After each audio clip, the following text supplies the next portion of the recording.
Hello everyone, আমি রূপা। সকলকে জানাই আমার তরফ থেকে শুভ নববর্ষের প্রীতি ও শুভেচ্ছা। নতুন বছর সবার খুব খুব ভালো কাটুক। আজকে সকাল থেকে ওয়েদারটা ভীষণ সুন্দর, বাইরে খুব সুন্দর হাওয়া দিচ্ছে আর মেঘলা আকাশ। আজকে সকালের ব্রেকফাস্টটা রিন্টু বানাচ্ছে অ্যাভোকাডো টোস্ট। আজকে সকালবেলা খুব মনটা লুচি লুচি করছিল, কিন্তু ওই যে সকালবেলা এই লুচি তরকারি রিন্টু খেতে চায় না, সেই কারণে ওইসবের ঝামেলা আর করলাম না। তাই আজ প্রতিদিনের মতো ব্রেডই খাচ্ছি। ব্রেকফাস্ট করার পর দেখলাম যে ওয়ালমার্ট থেকে একটা ডেলিভারি দিয়ে গেছে। তেমন কিছু না, এই হার্সেসের ডার্ক চকলেটটা অর্ডার করার ছিল, সেটাই এসেছে। আজকে আমি ব্রেকফাস্ট করে সকাল সকাল স্নান সেরে নিয়ে পুজো দিয়ে নিয়েছি। আর যেহেতু পয়লা বৈশাখ, তার মানে তো নতুন জামা একটা পরতেই হবে। ইন্ডিয়া থেকে আনা এই কাফতান নাইটিটা আমি আজ পরেছি। এই নাইটিটা আমার দিদি আমাকে কিনে দিয়েছিল, আমার তো ভীষণ পছন্দ হয়েছে। ছোটবেলায় এই পয়লা বৈশাখ মানেই ছিল অনেক দোকানে ঘুরে ঘুরে হালখাতা করা, সেখান থেকে মিষ্টি নিয়ে এসে খাওয়া আর নতুন বছরের আনন্দে মেতে ওঠা। যতই বলি সেই সব স্মৃতির কথা যেন শেষ হতে চায় না। তবে সময়ের সাথে সাথে অনেক কিছুই বদলেছে, তবুও একটা জিনিস বদলায়নি, যেটা না বললেই নয়। আমাদের 12 মাসে 13 পার্বণে বাঙালির ভুরিভোজ।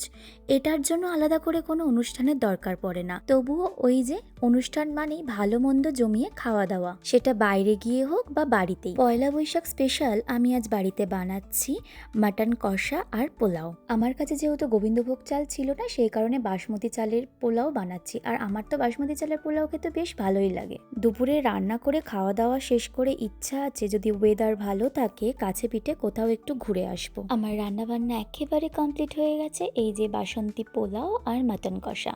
মাটনটা আমি একটু কষা কষাই করেছি, পোলাওয়ের সাথে ওই পাতলা টালটালের ঝোলটা ঠিক ভালো লাগে না। এইদিকে এখন প্রায় দুপুর 1:30 মতো বাজে। আমাদের খাবারও আমি প্লেটে সাজিয়ে নিয়েছি, আর সাথে ফিশ ফিঙ্গার এয়ার ফ্রায়ারে করে নিয়েছিলাম। খাওয়া দাওয়ার পর বেশ অনেকক্ষণ রেস্ট নিয়েছিলাম, তারপর দেখলাম বাইরের ওয়েদারটা ভীষণ সুন্দর। তারপর আর কি, একটা নতুন কুর্তি পরে সাজুগুজু করে রেডি হয়ে বেরিয়ে পড়লাম একটু ঘুরতে।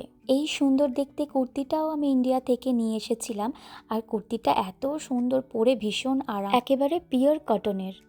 আমরা এখন স্টেশনে চলে এসেছি, এই কাছাকাছি একটা জায়গায় যাব, আর এখন ট্রেনের জন্য অপেক্ষা করছি। এত দারুণ ওয়েদার, দুটো ট্রেন যাচ্ছে। আজকে এসেছি এই জায়গাটা, এখানে আমরা আগেও এসেছি, আর আজকে হঠাৎ মনে হলো যে এখানে যাওয়া যেতে পারে, যেহেতু এটা বাড়ির একদম কাছে আর ওয়েদারটাও ভীষণ সুন্দর। গঙ্গার ধারে চলে এসেছি আমরা, তাই না? গঙ্গার ধারে এসেছি। এখানে এসে না কিছুক্ষণের জন্য আমাদের ওই গঙ্গা নদীর কথা ঠিক মনে পড়ছিল। গঙ্গার ধারে বিকেলবেলা ঘুরতে গেলে, গঙ্গার পাড়ে বসে থাকলে যেই সুন্দর হাওয়া দেয়, ঠিক তেমনটাই মনে হচ্ছিল। এটা যদিও কোনো নদী না, এটা হলো একটা লেক। আর এই লেকের পাশ বরাবর হাঁটতে আমার এত ভালো লাগে, হাঁটলেই মনটা ভীষণ ভালো হয়ে যায়। আর এখানে বেশ কিছু চেয়ার রাখা ছিল, দেখলাম অনেকেই বসে আছে।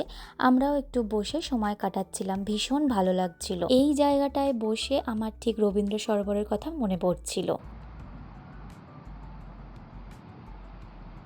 এই লেকটা বিশাল বড়, আর এই লেকের উপর বোটিং হয় শুনেছি। ওই যে বোটগুলো বাঁধা, ওখানে হয়তো কোনো কারণে এখন বন্ধ আছে। সকাল থেকে আকাশ মেঘলা হয়েছিল, আর এখন একটু একটু দেখলাম ফোঁটা ফোঁটা বৃষ্টি পড়ছে। সেই কারণে বাড়ি যাওয়ার জন্য আমরা স্টেশনের দিকে চলে যাচ্ছি। আর যেতে যেতে এদের দুজনকে দেখতে পেলাম, পুরো হ্যাবলার মতো তাকিয়ে চারিদিকটা দেখছে। প্রবাসী থেকে আমাদের পয়লা বৈশাখে সারাটা দিন আমরা এইভাবেই কাটালাম। আপনাদের পয়লা বৈশাখ কেমন কাটলো অবশ্যই কমেন্টে জানাবেন। আজকের মতো এটুকুই, ভিডিওটা এখানেই শেষ করছি। ভিডিওটা আপনাদের কেমন লাগলো অবশ্যই কমেন্টে জানাবেন। ভালো লাগলে একটা লাইক করে দেবেন। ধন্যবাদ।